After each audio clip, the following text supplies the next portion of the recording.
Hello guys, Meena's કિચનમાં તમારું સ્વાગત છે। આજે આપણે ઢાબા સ્ટાઇલ ભરેલા રીંગણનું શાક ઘરે બનાવવાના છીએ, તો ચાલો આપણે બનાવીએ।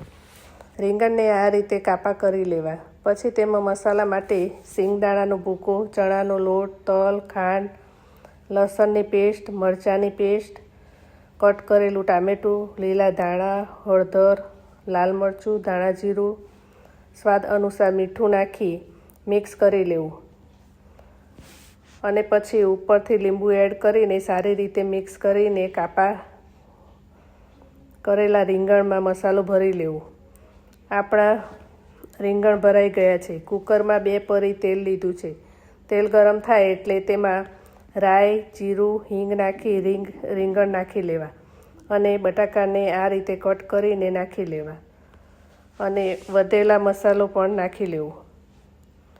તેમાં 1 ગ્લાસ પાણી એડ કરીને કુકર બંધ કરી 3-4 સીટી થવા દેવી। આપણું મસ્ત મજેદાર ઢાબા સ્ટાઇલ ભરેલા રીંગણનું શાક તૈયાર છે।